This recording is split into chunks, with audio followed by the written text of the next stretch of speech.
खामोशियाँ कह गई सब कुछ। खामोशियाँ। इंट्रोडक्शन। जिंदगी में कुछ कहानियाँ ऐसी होती हैं जो कही नहीं जाती, बस महसूस की जाती हैं। कुछ रिश्ते ऐसे होते हैं जिनमें शब्द नहीं, बस खामोशियाँ बोलती हैं। ये कहानी भी ऐसी ही है, एक ऐसे लड़के की जो अपने अतीत के साए से बाहर नहीं निकल पाया, और एक ऐसी लड़की की जो हर सन्नाटे को अपनी हंसी से तोड़ना चाहती है। दोनों के बीच बहुत कुछ कहा जाएगा और उससे भी ज्यादा खामोश रह जाएगा। ये है खामोशियाँ। मेन मेल कैरेक्टर आदित्य राय। आदित्य राय 28 साल का एक सफल आर्किटेक्ट ऊंची ऊंची इमारतें बनाता है, लेकिन अपने दिल के टूटे हुए हिस्सों को जोड़ नहीं पाया। कम बोलता है, सीधा देखता है और कभी भी अपनी फीलिंग्स खुलकर जाहिर नहीं करता। लोग कहते हैं वो घमंडी है, लेकिन असल में वो अपने दिल के दरवाजे पर ताला लगाकर रखता है। उसकी आदत है देर रात तक छत पर बैठकर चांद को देखना, क्योंकि वहीं उसे अपनी खोई हुई माँ का साया महसूस होता है। नायिका नायरा कपूर। हल्की नायरा कपूर 24 साल की रंग बिरंगे सपनों वाली एक फ्री स्पिरिटेड लड़की, गांव में पली बड़ी, लेकिन सोच में समंदर जितनी गहराई। उसकी आदत है हर चीज में खूबसूरती ढूंढना, बारिश के पानी में कागज की नाव बहाना और अनजान लोगों को भी मुस्कान दे देना। वो हंसते हंसते लड़ भी सकती है और लड़ते लड़ते किसी को गले भी लगा सकती है। नायरा की एक ही फितरत है, जिंदगी चाहे जितनी भी मुश्किल हो उसे रंगीन बना दो। और जब आदित्य और नायरा की दुनियाएं टकराती हैं, तो हर मुलाकात में, हर नजर में कुछ अनकहा रह जाता है। दोनों एक दूसरे से जितना कहने की कोशिश करते हैं, उतना ही ज्यादा उनकी खामोशियां कह देती हैं। Open book chapter 1। एक अनकहा इनकार। कुछ रिश्ते शुरू होने से पहले ही खत्म हो जाते हैं, और कुछ कहानियां एक इनकार से अपनी पहली सांस लेती हैं। ये कहानी है आदित्य राय की। दुबई में रहने वाला, अमीर और सम्मानित खानदान का वारिस, लेकिन दिल से एकदम अकेला। उसकी माँ संध्या राय सालों पहले रहस्यमयी हालात में चली गई थी। उसके बाद आदित्य की मुस्कान भी जैसे गायब हो गई। उसके पिता राजन राय ने एक दिन अचानक कहा, राजन गंभीर, आदित्य मैंने तेरी शादी अपने दोस्त की बेटी से तय कर दी है, नायरा कपूर। अगले महीने सगाई होगी। एक सेकंड का सन्नाटा, फिर कुर्सी के पीछे सर टिकाने की हल्की आवाज। आदित्य चुप रहा। उसकी आंखों में सवाल थे, लेकिन जुबां पर खामोशी। रात को अकेले बैठे बैठे उसने एक खत लिखा, नायरा मुझे माफ करना, मैं ये रिश्ता नहीं निभा सकता। बाद जवाब आया, सिर्फ एक लाइन का, नायरा थोड़ी मुस्कान के साथ, अगर हिम्मत है तो खुद आकर मेरे पिता से कहो। और बस यहीं से शुरू हुआ आदित्य का सफर, दुबई से भारत के गुजरात में बसे एक छोटे से गांव रत्नपुर की ओर, जहां उसे इस कहानी की असली नायिका से मिलना था, और शायद अपने अतीत के कुछ राज भी। लेकिन सफर के बीच एक मोड़ पर आदित्य की कार के सामने अचानक एक औरत आकर खड़ी हो गई। उसकी आंखों में डर नहीं, बस एक अजीब सी पहचान थी। आदित्य ने ब्रेक लगाया और पहली बार सोचा, ये औरत मुझे ऐसे क्यों देख रही है? क्या ये मेरे अतीत को जानती है? चैप्टर 2। पहचान की परछाई। आदित्य कार से बाहर निकला। सड़क सुनसान थी, बस धूल उड़ रही थी, और सामने खड़ी थी वो औरत। फीके रंग का लहंगा, माथे पर बिखरे बाल और आंखों में एक अजीब सी चमक। आदित्य सावधान लेकिन उलझन में, आप ठीक हैं? आपको चोट तो नहीं लगी? औरत बस मुस्कुराती है, कोई जवाब नहीं देती। नैरेटर। उसकी मुस्कान में अपनापन था, लेकिन आदित्य को लगा जैसे ये अपनापन डरावना है। वो औरत बस एक वाक्य कहकर चली गई। रहस्यमयी औरत धीमे टूटी आवाज में, तुम बिल्कुल अपने माँ जैसे दिखते हो। माँ? ये कैसे मुमकिन है? उसकी माँ संध्या राय तो सालों पहले मर चुकी थी। तो ये औरत कौन थी, और उसे आदित्य के बारे में इतना कैसे पता था? गाड़ी का इंजन स्टार्ट होता है, लेकिन आदित्य के पास रुकने का वक्त नहीं था। नायरा के गांव रत्नपुर तक का सफर अभी बाकी था। उसने एक्सीलरेटर दबाया और गांव की ओर बढ़ चला। गांव में दाखिल होते ही वो देखता है एक बड़ा सा हवेली जैसा घर। बरामदे में खड़ी नायरा, आंखों में चुनौती और होंठों पर हल्की सी मुस्कान। नायरा तेज निडर आवाज में, तो आप आ ही गए। अब मेरे पापा से कहिए कि ये शादी आप नहीं करना चाहते। देखते हैं आपकी खामोशी यहाँ भी काम आती है या नहीं। आदित्य ने पहली बार नायरा की आंखों में देखा। वो निडर थी, सीधी थी और उतनी ही खूबसूरत, लेकिन उसकी इस बेबाकी के पीछे कोई दर्द छुपा था और शायद आदित्य को वो दर्द समझने में ज्यादा वक्त नहीं लगेगा। उन्हें नहीं पता था कि ये मुलाकात बस एक कहानी की शुरुआत है, एक ऐसी कहानी जिसमें अतीत के राज, बदले की आग और अधूरी मोहब्बत की खामोशियाँ सब शामिल हैं। ओपन बुक चैप्टर 3, इनकार का तूफान। हल्की ढोलक की थाप, बैकग्राउंड में गांव का माहौल। आदित्य नायरा के साथ उस हवेली के अंदर गया। बरामदे में बैठे थे ठाकुर प्रताप सिंह, नायरा के पिता। सफेद कुर्ता, चौड़ी मूंछें और आंखों में वो तेवर जो किसी भी इंसान को एक ही नजर में झुका दे। उन्हें नहीं पता था कि ये मुलाकात बस एक कहानी की शुरुआत है, एक ऐसी कहानी जिसमें अतीत के राज, बदले की आग और अधूरी मोहब्बत की खामोशियाँ सब शामिल हैं। ओपन बुक चैप्टर 3, इनकार का तूफान। हल्की ढोलक की थाप, बैकग्राउंड में गांव का माहौल, बच्चे खेलते, औरतें कुएं से पानी भर। ठाकुर प्रताप सिंह, गरजती आवाज, आ गए हमारे होने वाले दामाद साहब। सुना है दुबई में बहुत नाम कमाया है आपने। घर के लोग हंसते हैं, माहौल में हल्की नकली मिठास। आदित्य जानता था ये मौका आसान नहीं होगा। नायरा को देख उसने गहरी सांस ली और बोल पड़ी, आदित्य संभल कर लेकिन साफ लहजे में, मुझे माफ कर दीजिए लेकिन ये शादी मैं नहीं कर सकता। कमरे में सन्नाटा छा जाता है, चाय डालने वाली नौकरानी का हाथ कँप जाता है। ठाकुर प्रताप सिंह भड़कते हुए, क्या कहा तुमने? नैरेटर, उनकी आवाज इतनी तेज थी कि आंगन में खड़े नौकर भी ठिठक गए। नायरा चुपचाप सब देख रही थी, होठों पर हल्की मुस्कान थी, जैसे उसे पता था ये होने वाला है। ठाकुर प्रताप सिंह, हमारे खानदान की इज्जत से खिलवाड़ करोगे? तुम जानते भी हो इसके नतीजे क्या होंगे। आदित्य दृढ़ स्वर में, इज्जत झूठ पर नहीं टिकती ठाकुर साहब, और मैं झूठ जी नहीं सकता। बस ये सुनते ही जैसे कमरे में बारूद गिर गया हो। ठाकुर की आंखों में गुस्सा और अहंकार एक साथ जलने लगा। उन्होंने अपने आदमियों को इशारा किया और 4-5 हटे कट्टे आदमी आदित्य के चारों तरफ खड़े हो गए। ठाकुर प्रताप सिंह तेज, धमकी भरे लहजे में, या तो इस लड़की से ब्याह कर लो या यहाँ से जिंदा निकलने का सपना छोड़ दो। आदित्य की नजरें अब नायरा पर टेकी थीं, और नायरा बस एक इशारा करती है, जैसे कह रही हो, लड़ो, अगर हिम्मत है तो। क्या आदित्य इस जाल से निकल पाएगा, या ठाकुर की जिद इस मोहब्बत की शुरुआत से पहले ही उसे खत्म कर देगी? दोस्तों, आपको क्या लगता है, क्या आदित्य यहाँ से सही सलामत निकल पाएगा, या खामोशियाँ की ये दास्तान अब खून की सुर्खियों में बदलने वाली है? देखते रहिए खामोशियाँ। ओपन बुक चैप्टर 4, भागने की रात।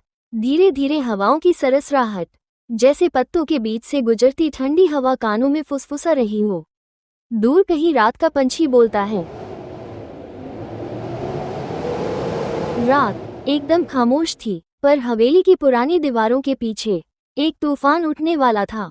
आदित्य के कमरे में एक छोटा सा दिया जल रहा था, जिसकी लौ बार बार कांप रही थी, जैसे उसे भी डर हो। पलंग की चरमराहट, फिर कदमों की हल्की आहट। आदित्य चारपाई से उठा, खिड़की से बाहर झांका। आंगन में सिर्फ एक पहरेदार टहल रहा था। मशाल की लौ उसके चेहरे पर लाली बिखेर रही थी। आदित्य ने धीरे से अलमारी खोली, अंदर रखा छोटा बैग निकाला, जिसमें बस 2 कपड़े और एक पुरानी तस्वीर थी। तस्वीर में नायरा मुस्कुरा रही थी। दूसरी तरफ हवेली की छत पर नायरा खड़ी थी। चांद उसकी पीठ के पीछे था, उसकी परछाई छत के फर्श पर लंबी होकर खींच रही थी। उसके हाथ ठंड से थोड़े कांप रहे थे, लेकिन आंखों में सिर्फ एक डर था, अगर आज रात नहीं निकली तो कल सुबह सब खत्म हो जाएगा। नायरा धीमे थरथराती आवाज में, आदित्य, हम और देर नहीं कर सकते। नीचे से हल्की सी आहट आई, लकड़ी के दरवाजे के खुलने की। आदित्य बाहर निकला, गलियारे में हर कदम सोच समझकर रख रहा था। उसके पैरों के नीचे की पुरानी लकड़ी चीखने को तैयार थी, लेकिन जैसे किस्मत ने उसका साथ दे दिया, बस एक हल्की सी कटक की आवाज हुई और वो आगे बढ़ गया। अचानक घोड़ों की हल्की टापों की दूर से आती आवाज पर परछाई दीवार पर हिली। ठाकुर का एक आदमी दरवाजे के पास खड़ा था, उसकी आंखें संदेह से सिकुड़ गईं। आदमी रूखे स्वर में, इतनी रात गए, कहाँ जा रहे हो? आदित्य सांस संभालते हुए, पानी, प्यास लगी थी, कुएं से पानी लेने जा रहा हूँ। आदमी ने उसकी आंखों में झांका, फिर मशाल घुमाकर रास्ता छोड़ दिया। आदित्य ने राहत की सांस ली और धीरे धीरे हवेली के पिछले हिस्से की तरफ बढ़ा। हर कदम उसे नायरा के और करीब ले जा रहा था, और साथ ही खतरे के भी। कुएं के पास नायरा पहले से खड़ी थी। उसने बस एक नजर आदित्य को देखा और झोला कसकर पकड़ लिया। चलो, उसने कहा, और दोनों पगडंडी की तरफ मुड़ गए। उनके पैरों की आवाज मिट्टी में दब रही थी, पर दिल की धड़कनें कानों तक गूंज रही थी। तेज होती टापों की आवाज, मशालों की रोशनी पास आती हुई। लेकिन किस्मत इतनी आसानी से रास्ता नहीं देती। पीछे से घोड़ों की टापें सुनाई दी और किसी ने जोर से चिल्लाया, ठाकुर का आदमी, गूंजती आवाज में, भागने का रास्ता नहीं मिलेगा, पकड़ लो इन्हें। आदित्य ने नायरा का हाथ और कसकर पकड़ लिया। आगे अंधेरा था, पीछे मौत की आहट। जंगल का रास्ता उनके सामने था, घना, खतरनाक, लेकिन यही एक उम्मीद थी। दोस्तों, आपको क्या लगता है, क्या आदित्य और नायरा इस रात को पार कर पाएंगे या ठाकुर की पकड़ में आ जाएंगे? देखते रहिए खामोशियां।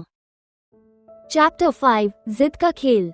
रात का सन्नाटा है, आग जल रही है। नायरा और आदित्य झोपड़ी में बैठे हैं। बाहर तूफान है। दोस्तों, कई बार सबसे बड़ा दुश्मन बाहर नहीं, बल्कि घर की दीवारों के अंदर छुपा होता है। नायरा की कहानी भी कुछ ऐसी ही है। उसके लिए सबसे बड़ा डर कोई पराया नहीं, बल्कि उसका अपना पिता है। नायरा कांपती आवाज में आदित्य से पूछती है, नायरा, आदित्य, आप तो सब जानते हैं, मेरे पापा मुझे आपसे शादी क्यों कराना चाहते हैं? जब आपको मैं पसंद ही नहीं हूँ, तब ये जिद क्यों? आदित्य गहरी सांस लेता है। उसकी आंखों में झुंझलाहट है। आदित्य, नायरा, ठाकुर को सिर्फ अपनी ताकत से मतलब है। उसे लगता है कि अगर हमारी शादी हो जाएगी तो उसकी पकड़ और मजबूत होगी। समाज कहेगा कि ठाकुर की बेटी उस बहादुर सिपाही की पत्नी है। बस इसी दिखावे के लिए वो तुम्हें मेरी जिंदगी से जोड़ना चाहता है। नायरा की आंखें भर आती हैं। नायरा, तुम्हें क्या हुआ आदित्य? सिर्फ एक सौदा, अपने पिता के लिए बस एक मोहरा। आदित्य थोड़ा नर्म होता है। उसकी आवाज भारी है। आदित्य, हाँ नायरा, कड़वा सच यही है, और सच ये भी है कि मैं तुम्हें कभी पसंद नहीं करता था। तुम्हारी दुनिया, तुम्हारी परवरिश, सब कुछ मेरे खिलाफ था। लेकिन थोड़ा रुककर नायरा की ओर गहराई से देखता है। जब से मैंने तुम्हारी आंखों में वो डर देखा है, मुझे लगता है तुम सिर्फ ठाकुर की बेटी नहीं, एक ऐसी औरत हो जो आजादी की हकदार है। और मैं कसम खाता हूँ, कोई तुम्हें मजबूरी का शिकार नहीं बनने देगा।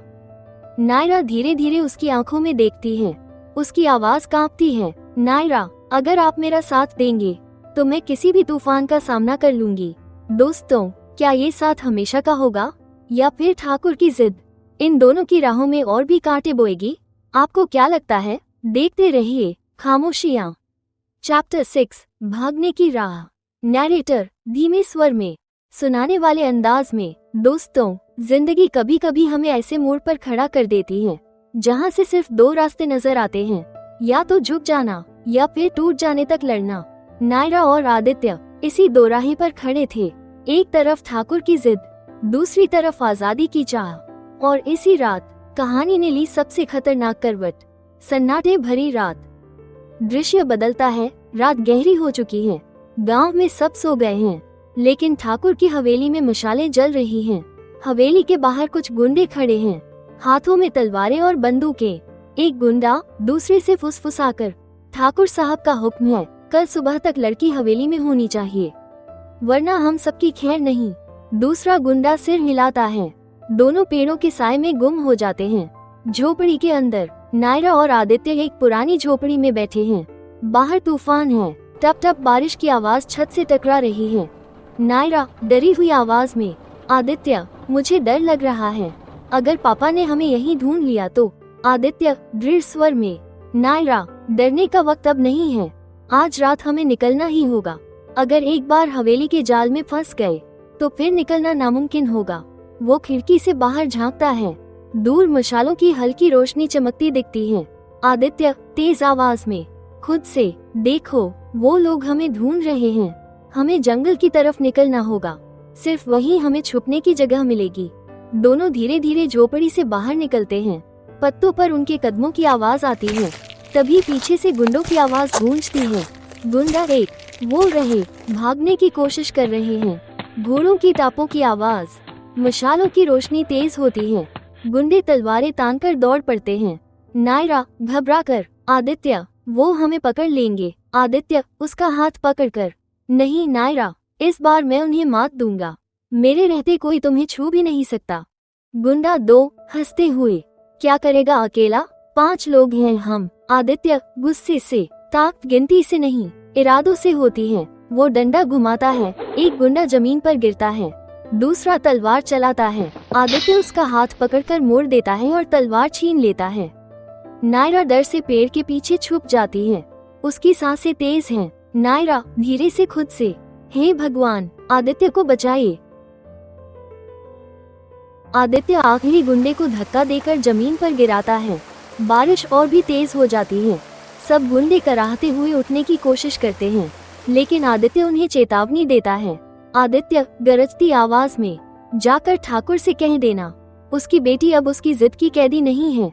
अगर दोबारा पीछा किया तो तलवार से नहीं, अपनी आखिरी सांस से भी लड़ूंगा। गुंडे घबराकर भाग जाते हैं। तूफान की आवाज गूंजती है। जंगल की तरफ आदित्य नायरा का हाथ थामता है। दोनों तेजी से जंगल की ओर भागते हैं। पत्तों और टहनियों की आवाज आती है। कहीं कहीं उल्लू की आवाज गूंजती है। नायरा थकी आवाज में, लेकिन आंखों में चमक, आदित्य आप सच में शेर की तरह लड़े। अगर आप साथ हो तो शायद मैं हर मुश्किल झेल सकती हूँ। आदित्य धीमे स्वर में, उसकी ओर देखकर, और अगर तुम साथ हो नायरा तो मुझे लड़ने की वजह मिल जाती है। दोनों कुछ पल खामोश खड़े रहते हैं। सिर्फ बारिश और दिल की धड़कन की आवाज सुनाई देती है। दोस्तों अभी तो ये शुरुआत है। एक और पिता की जिद, दूसरी ओर बेटी की आजादी की चाह, और इनके बीच आदित्य की जंग। आपको क्या लगता है, जंगल की ये रात इन्हें बचाएगी या फिर ठाकुर का साया इन तक पहुंच ही जाएगा? देखते रहिए खामोशियां। चैप्टर 7 जंगल की रात। दोस्तों जब इंसान अपने घर की चौखट छोड़ देता है तो उसके सामने दुनिया एक अजनबी जंगल बन जाती है। आज नायरा और आदित्य सचमुच जंगल में थे, लेकिन असली डर उन पेड़ों की छाया में नहीं, बल्कि ठाकुर की परछाई में छुपा था। सदाबहार वृक्ष, अंधेरे में कदम। नायरा और आदित्य एक घने जंगल से गुजर रहे हैं। टहनियां टूटने की आवाजें, पैरों के नीचे गीली मिट्टी की चरमराहट। नायरा थकी हुई आवाज में, आदित्य कब तक भागते रहेंगे? ये जंगल तो जैसे खत्म ही नहीं होता। हर तरफ अंधेरा और ये अजीब सी आवाजें। आदित्य उसका हाथ थामकर, भरोसे के स्वर में, डर मत नायरा, याद रखो अंधेरा जितना भी गहरा हो, सुबह का सूरज जरूर निकलता है। ये जंगल ही हमारी ढाल बनेगा। ठाकुर के आदमी हमें यहाँ इतनी आसानी से नहीं ढूंढ पाएंगे। दूर कहीं उल्लू की आवाज गूंजती है। नायरा सहम जाती है। दोनों एक सूखी जगह पर रुकते हैं। आदित्य कुछ लकड़ियां इकट्ठी करता है और पत्थर रगड़कर छोटी सी आग जलाता है। नायरा धीमे स्वर में, आग की लौ को देखते हुए, ये आग मुझे याद दिलाती है कि अभी भी उम्मीद बाकी है, पर डर भी है कि कहीं ये लौ हमारी मौजूदगी का इशारा न बन जाए। आदित्य गंभीर स्वर में, डरना मत, कभी कभी लौ को जलाना जरूरी होता है ताकि अंधेरे को बताया जा सके कि हम जिंदा हैं। दोनों आग के पास बैठते हैं। नायरा कांप रही है। आदित्य अपना अंगोछा उसके कंधे पर डाल देता है। नायरा धीरे स्वर में, आदित्य क्या आपको कभी लगा कि हम दोनों की राहें एक दूसरे से टकराएंगी? आप तो मुझे कभी पसंद भी नहीं करते थे। आदित्य थोड़ा रुककर, गहरी सांस लेकर, हाँ सच है, मैं तुम्हें ठाकुर की बेटी मानकर ही देखता था, अहंकारी, अलग थलग, लेकिन जब तुम्हें मजबूरी में तड़पते देखा तो जाना कि तुम्हारा दिल भी उतना ही साफ है जितना ये जंगल का आसमान। शायद तुम्हारे लिए मेरा नजरिया बदल रहा है। नायरा की आंखें चमक उठती हैं। वो हल्की मुस्कान देती है। नायरा, तो क्या इसका मतलब? आप मुझे अब नापसंद नहीं करते? आदित्य धीमे स्वर में, उसके करीब देखते हुए, नापसंद? नायरा, मुझे डर है कि कहीं मैं तुम्हें खो न दूं। दोनों की आंखें एक दूसरे से मिलती हैं। आग की लौ तेज होती है। अचानक टहनियों के टूटने की आवाज आती है। दोनों चौंक जाते हैं। आदित्य तुरंत खड़ा होता है और तलवार उठा लेता है। नायरा उसकी आड़ में आ जाती है। आदित्य तेज स्वर में, कौन है वहाँ? सामने आओ। कुछ देर सन्नाटा। फिर दूर से हंसी की गूंज, डरावनी कुटिल ठाकुर का आदमी दूर से आवाज लगाते हुए, आदित्य भागते रहो, पर याद रखना ठाकुर की पकड़ से कोई नहीं बचा। सुबह होने से पहले तुम दोनों हमारे हाथों में होगे। घोड़ों की टापों की आवाज दूर से आती है। माहौल और भी डरावना हो जाता है। नायरा डर से कांपती आवाज में, आदित्य उन्होंने हमें ढूंढ लिया, अब क्या होगा? आदित्य दृढ़ स्वर में, तलवार थामे, अब जो होगा हम मिलकर सामना करेंगे, चाहे ये जंगल हो, चाहे पूरी दुनिया, मैं तुम्हें उनके हवाले कभी नहीं करूँगा। दोस्तों, जंगल की ये रात लंबी है। आग की ये लौ कितनी देर तक उनका साथ देगी और ठाकुर के आदमी कब तक उन्हें घेर लेंगे? आपको क्या लगता है, सुबह की रोशनी नायरा और आदित्य के लिए नई उम्मीद लाएगी या फिर नया तूफान? देखते रहिए खामोशियाँ। चैप्टर 8, सुबह की रोशनी या नया तूफान। दोस्तों, कहते हैं कि हर अंधेरी रात के बाद सुबह होती है, लेकिन कभी कभी ये सुबह भी अपने साथ नई परछाइयाँ लेकर आती है। आज नायरा और आदित्य के लिए यही सुबह एक इम्तिहान बनने वाली थी। सुबह का सुकून। आदित्य आग बुझाता है और नायरा पानी भरने के लिए पास के झरने तक जाती है। पानी की कलकल धारा सुनाई देती है। नायरा झरने से पानी भरते हुए हल्की मुस्कान में, आदित्य देखिए ये धूप कितनी प्यारी लग रही है, मानो जैसे भगवान ने हमें एक नई उम्मीद दी हो। रात भर मैंने सोचा था शायद हम कभी इस अंधेरे से निकल ही न पाएं। आदित्य पानी का घड़ा उठाते हुए दृढ़ स्वर में, उम्मीद ही इंसान को जिंदा रखती है नायरा, और अब हमें इस उम्मीद को हकीकत में बदलना होगा। हमें इस जंगल से बाहर निकलकर किसी ऐसी जगह पहुंचना होगा जहां ठाकुर के आदमी कभी हमें ढूंढ न पाए। अचानक पेड़ों के पीछे से पत्तियों की सरसराहट, जैसे कोई पीछा कर रहा हो। आदित्य तलवार हाथ में लेता है। नायरा घबराकर, आवाज कहाँ से आई? क्या वो लोग फिर से? आदित्य धीमे स्वर में, नायरा को पीछे करते हुए, शांत रहो, शायद कोई जानवर हो, लेकिन हमें लापरवाह नहीं होना चाहिए। सन्नाटा। फिर झाड़ियों से अचानक हिरण का झुंड निकलता है। दोनों चैन की सांस लेते हैं। नायरा हंसते हुए, हल्का पल, ये तो सिर्फ हिरण, आपने तो मुझे डरा ही दिया। आदित्य मुस्कुराकर, हल्की गंभीरता में, यही तो फर्क है नायरा, डर और खतरे में। डर तो अक्सर झूठा होता है, लेकिन खतरा असली, और असली खतरा अभी भी हमारा पीछा कर रहा है। दिल अनकहा इकरार। दोनों चलते चलते जंगल की एक खुली जगह पर पहुंचते हैं। सूरज की किरणें नायरा के चेहरे पर पड़ती हैं। आदित्य उसे गहराई से देखता है। आदित्य धीमी आवाज में, रुक कर नायरा, पता नहीं क्यों, लेकिन तुम्हें देखकर ऐसा लगता है कि मेरी लड़ाई अब सिर्फ ठाकुर से नहीं रही। ये लड़ाई अब तुम्हारे लिए है, तुम्हें बचाने के लिए, तुम्हें सुरक्षित रखने के लिए। नायरा चौंक जाती है, उसकी आंखें भीग जाती हैं। नायरा धीरे स्वर में, कांपती आवाज में, आदित्य मैंने कभी सोचा भी नहीं था कि जो इंसान मुझे सबसे ज्यादा नापसंद करता था वही मेरे लिए इतनी चिंता करेगा। शायद किस्मत भी हमारे साथ खेल खेल रही है। दोनों की आंखें मिलती हैं। पल कुछ देर के लिए थम सा जाता है। हवा में हल्की सरसराहट। अचानक दूर से घोड़ों की टापें सुनाई देती हैं। धरती हिलने लगती है। आदित्य तुरंत चौकन्ना हो जाता है। आदित्य तेज स्वर में, नायरा छुप जाओ झाड़ियों के पीछे, जल्दी। नायरा दौड़कर छुप जाती है। आदित्य तलवार हाथ में लेकर पेड़ के पीछे खड़ा हो जाता है।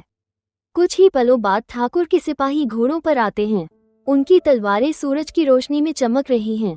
सिपाही तेज आवाज में, आदित्य तुम्हें पता है ठाकुर साहब ने फरमान जारी किया है, जो तुम्हें या नायरा को पकड़ कर लाएगा उसे सोने से तौला जाएगा। अब भागने का कोई रास्ता नहीं। आदित्य तलवार घुमाकर सामने आता है। उसकी आंखों में गुस्सा और चुनौती दोनों है। आदित्य गर्जन भरे स्वर में, ठाकुर से कह देना। आदित्य सिर झुकाकर कभी किसी के आगे नहीं गया, और नायरा को छूने से पहले इन्हीं तलवारों पर गिरना होगा। तलवारों की टकराहट की आवाज, जमीन पर घोड़ों की तेज टाप, हवा में चीखें और युद्ध का शोर गूंजता है। दोस्तों, ये जंगल अब जंग का मैदान बन चुका है। आदित्य अकेला है, सामने कई दुश्मन। क्या वो नायरा को बचा पाएगा, या फिर ठाकुर के लोग इस सुबह को भी खून में रंग देंगे? जानने के लिए देखते रहिए खामोशियाँ। चैप्टर 9, जंगल की जंग। दोस्तों, कभी कभी वक्त इंसान को उस जगह ले आता है जहाँ सिर्फ दो रास्ते होते हैं, या तो जीत कर जियो या हार कर मिट जाओ। आज आदित्य भी ऐसे ही दो राह पर खड़ा था। सामने ठाकुर के कई सिपाही और पीछे नायरा। जिसके लिए वो अपनी जान भी दांव पर लगाने को तैयार था। सिपाही 1 गुस्से से, आदित्य तू अकेला है और हम 10। तेरी हिम्मत कैसे हुई ठाकुर के खिलाफ जाने की? आदित्य तलवार घुमाते हुए, चुनौती भरे स्वर में, हिम्मत खून से नहीं इरादों से होती है और मेरे इरादे तुम्हारी तलवारों से कहीं ज्यादा मजबूत हैं। वो बिजली की तेजी से वार करता है। एक सिपाही की तलवार टूटकर जमीन पर गिरती है, बाकी सिपाही उसे घेर लेते हैं। आदित्य पेड़ों के बीच दौड़ पड़ता है, घोड़े पीछे पीछे। जंगल की झाड़ियों से रास्ता टूटता है। नायरा झाड़ियों के पीछे छुपी, फुसफुसात हुए, हे भगवान, आदित्य अकेला कैसे लड़ेगा? अगर उसे कुछ हो गया तो? आदित्य अचानक एक ऊंचे पेड़ पर चढ़ जाता है। सिपाही इधर उधर देख रहे हैं। सिपाही 2 गुस्से से, कहाँ गया? भाग तो नहीं गया कहीं? आदित्य ऊपर से छलांग लगाकर 2 सिपाहियों पर गिरता है। दोनों जमीन पर ढेर हो जाते हैं। बाकी सिपाही चौंक जाते हैं। आदित्य हंसते हुए, तलवार लहराते, युद्ध सिर्फ ताकत से नहीं दिमाग से भी जीता जाता है। खतरनाक पल, एक सिपाही पीछे से आदित्य पर वार करता है, लेकिन आदित्य झुककर बच जाता है और पलटवार में उसे गिरा देता है। तभी एक और सिपाही नायरा को पकड़ने के लिए झाड़ियों की ओर बढ़ता है। नायरा चिल्लाते हुए, आदित्य। आदित्य दौड़कर आता है और तलवार से सिपाही का हाथ रोक लेता है। दोनों की तलवारें भिड़ती हैं, चिंगारियां उड़ती हैं। आदित्य गरजते हुए, जिसे छूने का ख्वाब भी मत देखना, वो मेरी जिम्मेदारी है। वो जोरदार वार करता है और सिपाही पीछे गिर जाता है। नायरा की आंखों में आंसू भर आते हैं। अब सिर्फ 3 सिपाही बचे हैं। आदित्य उन्हें जंगल के गहरे हिस्से की ओर खींच ले जाता है। वहाँ दलदल है। आदित्य सिपाहियों को ललकारते हुए, अगर हिम्मत है तो आओ, देखता हूँ कौन मुझे पकड़ता है। सिपाही दौड़ते हुए दलदल में कूद जाते हैं, लेकिन उनका पैर फंस जाता है।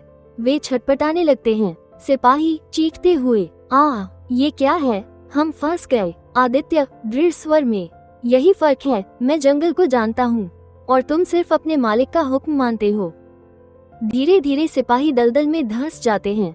जंगल फिर से शांत हो जाता है। आदित्य वापस नायरा के पास आता है। वो कांप रही है। आदित्य उसका हाथ पकड़ता है। नायरा आंसू भरी आंखों से, आपने अपनी जान दांव पर लगा दी, सिर्फ मेरी खातिर। आदित्य क्यों? आदित्य गहरी सांस लेकर, नर्म आवाज में, क्योंकि अब तुम्हारी हिफाजत मेरे लिए एक लड़ाई नहीं, मेरी जिंदगी बन चुकी है। जब तक मैं जिंदा हूँ कोई तुम्हें छू भी नहीं सकता। नायरा की आंखों से आंसू बहते हैं। वो हल्का सा सिर झुका देती है, जैसे दिल से मान गई हो। अचानक दूर से ढोल की आवाज गूंजती है। दोनों चौंक जाते हैं। ये सिपाहियों का ढोल नहीं, बल्कि गांव का। नायरा हैरानी से, ये ढोल, ये तो हमारे गांव की ओर से आ रही है, पर ये किस बात का इशारा है? आदित्य गंभीर स्वर में, इसका मतलब है ठाकुर ने अब सिर्फ सिपाहियों को नहीं, पूरा गांव हमारे खिलाफ खड़ा कर दिया है। अब हमारी लड़ाई और भी मुश्किल हो गई है। दोस्तों, आदित्य ने चालाकी और बहादुरी से ठाकुर के सिपाहियों को मात दे दी, लेकिन अब ठाकुर ने अपना सबसे बड़ा दांव खेला है, गांव वालों को उनके खिलाफ भड़का दिया। क्या आदित्य और नायरा अब अपने ही लोगों के बीच दुश्मन बनकर रहेंगे, या फिर इस आग से भी कोई रास्ता निकलेगा? ढोल की आवाज धीरे धीरे फेड होती है, हवा में रहस्य बाकी रहता है। देखते रहिए खामोशियाँ।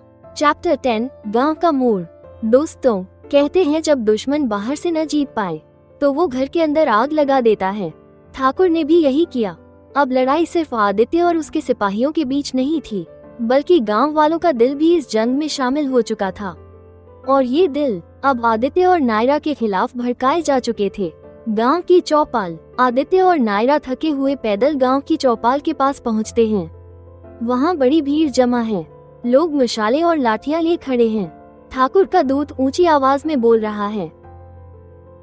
ठाकुर का दूत गरजते हुए, गांव वालों, आदित्य ने ठाकुर की इज्जत पर धब्बा लगाया है। उसने ठाकुर की बेटी नायरा को भगा लिया। क्या ये हमारे गांव की परंपरा के खिलाफ नहीं? क्या हम ऐसे गद्दार को अपने बीच जगह देंगे? गांव वाले आपस में शोर मचाते हैं। हाँ, ये सच है, उसे सजा मिलनी चाहिए। नायरा धीरे से, आदित्य, ये सब लोग हमारे खिलाफ खड़े क्यों हो गए? ये तो वही लोग हैं जिनके लिए आपने हमेशा लड़ाई लड़ी थी। आदित्य कठोर स्वर में, क्योंकि नायरा, जब सच को झूठ के लिबास में दिखाया जाता है तो लोग धोखा खा जाते हैं। ये उनका कसूर नहीं, ठाकुर की चाल है। आरोप और गुस्सा। आदित्य और नायरा चौपाल के बीच खड़े होते हैं। लोग उन्हें घेर लेते हैं। मशालों की आग उनके चेहरे पर पड़ रही है। गांव वाला 1 गुस्से से, आदित्य तूने हमें धोखा दिया। तूने ठाकुर की बेटी को भगाकर हमारे गांव की इज्जत मिट्टी में मिला दी। गांव वाला 2 हमने तुझ पर भरोसा किया था और तूने हमारी पीठ पर वार किया। भीड़ का शोर बढ़ता है। नायरा डरकर आदित्य का हाथ पकड़ लेती है। नायरा आंखों में आंसू।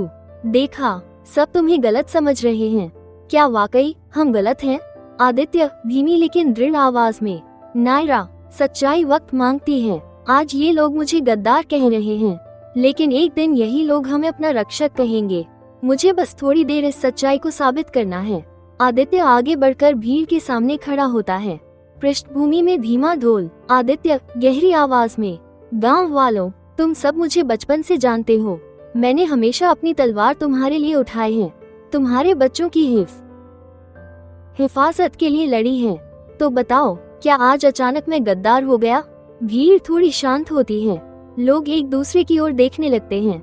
आदित्य, ठाकुर कहता है कि मैंने उसकी इज्जत लूटी है, पर सच ये है कि इज्जत तो वो खुद लूट रहा था। नायरा को एक सौदे की तरह, एक खिलौने की तरह इस्तेमाल करना चाहता था। क्या बेटी को वस्तु समझना सही है? गांव की कुछ औरतें सिर हिलाती हैं। भीड़ में फुसफुसाहट होती है। आदित्य और ऊंची आवाज में, सोचो, अगर आज मैं चुप रहूं, तो कल तुम्हारी बेटियों के साथ यही होगा। आज मैं सिर्फ नायरा के लिए नहीं, बल्कि हर उस औरत के लिए खड़ा हूँ जो ठाकुर की जुल्म की शिकार हो सकती है। भीड़ में हलचल होती है। कुछ लोग समर्थन में बोलते हैं, सही कह रहा है, हमने कभी ऐसे सोचा ही नहीं। दिल नायरा का साहस। नायरा आगे बढ़ती है, आंसू पोंछकर भीड़ के सामने बोलती है। नायरा भावुक स्वर में, गांव वालों, मैं ठाकुर की बेटी हूँ और मैं खुद गवाही देती हूँ कि आदित्य निर्दोष है। उसने मुझे भगाया नहीं, उसने मुझे बचाया है। अगर वो न होता तो आज मैं ठाकुर की एक और बचाया है। अगर वो न होता तो आज मैं ठाकुर की एक और चाल की शिकार बन चुकी होती। भीड़ में खामोशी छा जाती है। लोग स्तब्ध होकर सुनते हैं। अचानक गांव के बाहर से घोड़ों की आवाज आती है। मिसालें बुझने लगती हैं। ठाकुर अपने सिपाहियों के साथ गांव में घुसता है। उसकी भारी आवाज गूंजती है। ठाकुर गरजते हुए, बहुत हो गया ये नाटक। आदित्य, तूने मेरे ही गांव में मेरी ही बेटी से गवाही दिलवाई। अब देख मैं तुझे किस तरह सजा देता हूँ। सिपाही मशाले जलाते हैं। गांव वाले घबराकर पीछे हट जाते हैं। माहौल तनाव से भर जाता है। दोस्तों, आदित्य ने सच्चाई की आग गांव वालों के दिल में जलाई, लेकिन ठाकुर की एंट्री ने उस आग को दबा दिया। अब सामने ठाकुर और उसकी पूरी फौज, और पीछे गांव वाले जो अभी भी असमंजस में हैं। क्या आदित्य इस बार भी अपने हौसले से चमत्कार कर पाएगा, या ठाकुर की ताकत उनके सपनों को कुचल देगी? ढोल और शंख की गूंज धीरे धीरे फेड होती है। नैरेटर देखते रहिए। खामोशियां। ये कहानी काफी इंटरेस्टिंग है और मुझे पूरा विश्वास है कि आपने ऐसी स्टोरी पहले शायद ही सुनी होगी। अगर आपको ये स्टोरी पसंद आई हो तो अपना सपोर्ट दिखाने के लिए चैनल को लाइक और सब्सक्राइब करना न भूलें। चलिए मिलते हैं अगली कहानी के नए चैप्टर में। धन्यवाद।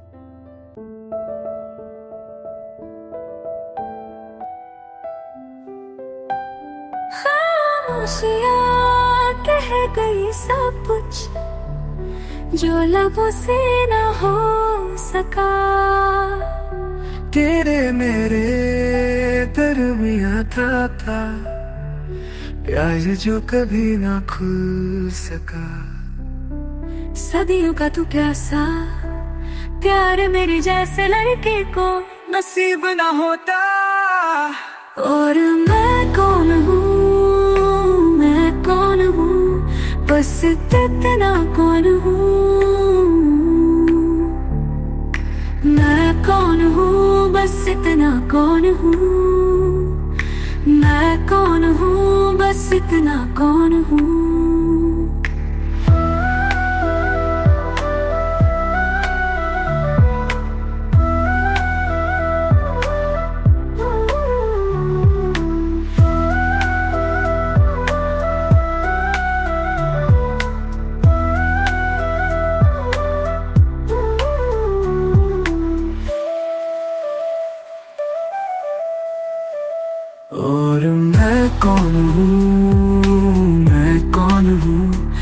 इतना कौन हूँ, मैं कौन हूँ, बस इतना कौन हूँ, मैं कौन हूँ, बस इतना कौन हूँ।